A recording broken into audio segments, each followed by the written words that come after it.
Welcome back. We are on our way wandering over to Vivec.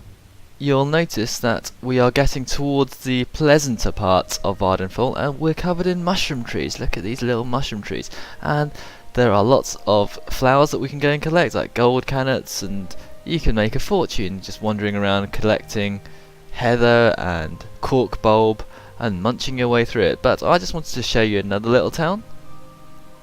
Stoneflower, yummy.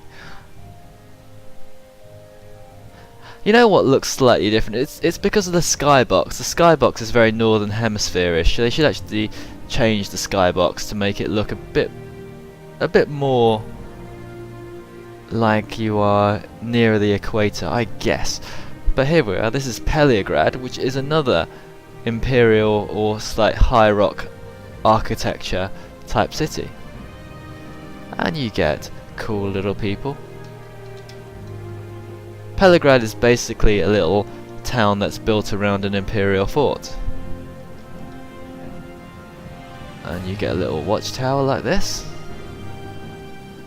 And this is another pretty impressive Imperial fort. So again, look, this is what I remember the Imperials for, not their crappy little rotten buildings that they've got in Skyrim. So let's have a wander into Fort Peliagrad. In Fort Peliagrad, again, you could buy. They're quite useful. I mean, Imperial places are useful because you could buy goods out of them. You could buy healing potions. You could visit a shrine and get your diseases cured. Which you got a lot of diseases. And there were classic prisons, of course, that you could just go. There was someone here. I think there was an orc that used to sell. Oh, this orc. Yes. That used to sell all kinds of good stuff. Look, you can get chain cuirass.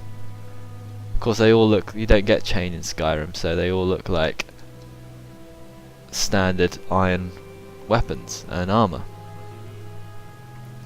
But these tapestries and everything, I think they're cool. At least they maintain their place to look quite nice. Night setting. But the whole, I don't know if you get the feeling that the whole thing feels significantly different. And this is a little inn or bar. Look at it. It looks like an inn. You know, these are the guest rooms where people stay. And let's just go in here. Is this Shank Shovel? No, it's Halfway Tavern. I'm thinking of somewhere else. Sad that I still remember the names. That's how much of an impact they had. And this place looks very much like the tavern Shank Shovel. Lots of orcs here. Or lots of grey bodies.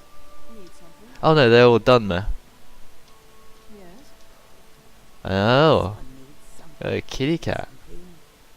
Need something? And so here you could get yourself a room. You can buy a little. You could buy a few healing potions. You could buy yourself Flynn, or you could buy yourself Sejama, which were quite useful early on because they increased your strength, or they increased your willpower, or they increased your intelligence for a brief period of time. So they were actually worthwhile. You had many more stats to improve in Morrowind. You had, well, you don't get willpower, you don't get speed, you don't get luck in Skyrim. You just have a lot more capability, a lot more capacity for roleplay. I mean, there's something to be said for the simplification in Skyrim, but all of that was pretty cool. A little bit unwieldy. I guess it's because they tried to cram in as much as possible. There's a little rat. You did get rats back in Skyrim, but in Morrowind, by the way, they were one of the regular enemies. But they were almost impossible to kill because early on, because you had such poor hit ratios. Ooh, ancestral tomb. Let's go in here and I'm just going to compare what they look like compared to Dragonborn. So let's have a look inside. In Dragonborn, of course, they're covered in cobwebs and they look really nasty. But here,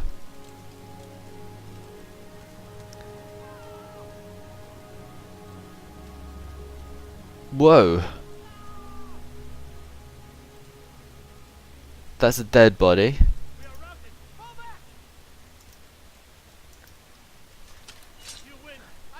You can see what I've got. I've got this Another cool thing about Morrowind was that you used to get loot anywhere. When I wandered out the Dwemer ruin last, I found this so-called Dwemer spear, and it's actually a two-handed weapon. So let's just beat this guy.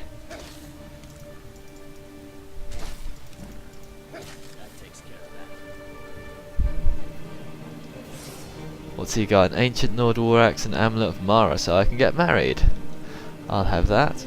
But aside from that, I don't know what this is. This is obviously a missing texture. Hello, dead body. And you got a lot of dead bodies back then. Oh, I know what I can do. I keep on trying to open and close these doors, but of course, what I can easily do is just wander in, right through like this.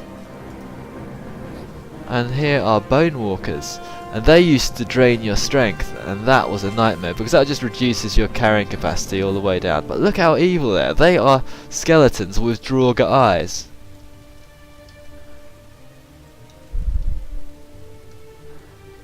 But this is what the tombs used to look like. No cobwebs.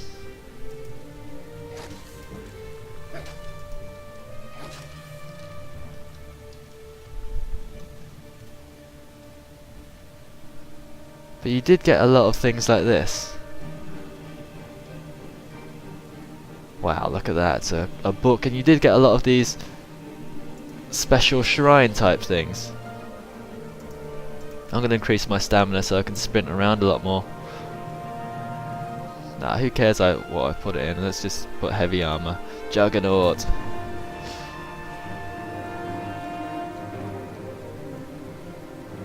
And here's another skeleton.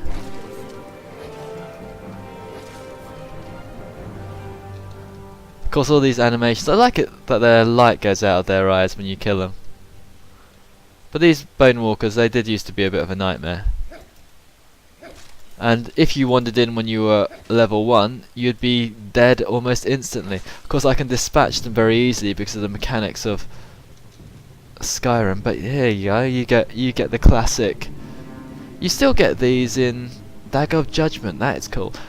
You still get these bone pits in Dragonborn, and this is what they do to inter their dead. Well, they don't even inter their dead, they just leave the dead lying around, so it does look kind of horrible.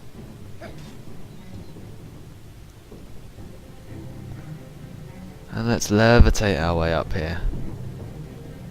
But all of these were very cleverly designed. They had limited textures, obviously, but what they did with their textures and what they did with the limited work they had was pretty impressive.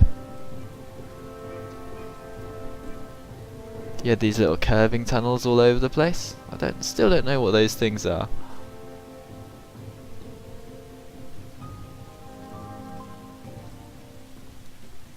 And here's a little area with a bone pit and some skeletons as well. Let's wander out here. You got these urns that you could go and search, and occasionally you pretty much find bone meal in all of them. But at the end of these ancestral tombs, they are quite worthwhile your time looking through because you got a few magic items out of it.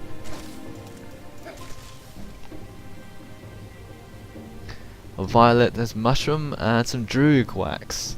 And I wonder if we'll... no, of course we won't find any droog. These places, I guess, these were equivalent to your Nordic tombs, but a lot smaller and a lot more manageable. And you'd find a lot of reasonable treasure in there. You never found ebony weapons, of course. You never ended up fighting against Draugr Deathlords, but you got to fight against skeletons, bone walkers, and bone walkers gave you, I think they gave you common soul gems, and you got some medium strength magic items. But I always said I was going to go to Seyda-Neen. So many distractions. I was going to go to Seyda-Neen, and I was going to go all the way to Vivec.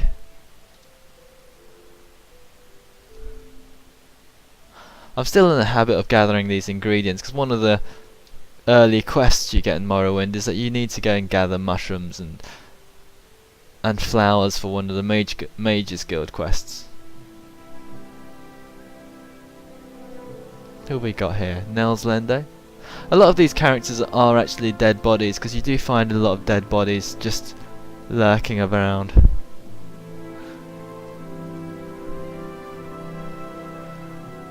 Because there isn't a proper world map and not very good LOD, I do have to float around, and apologies if I don't quite find the place as fast as I'd like. Oh, look at this. This coming up right here, slowly being built up in the distance, that is Vivec. Pretty cool.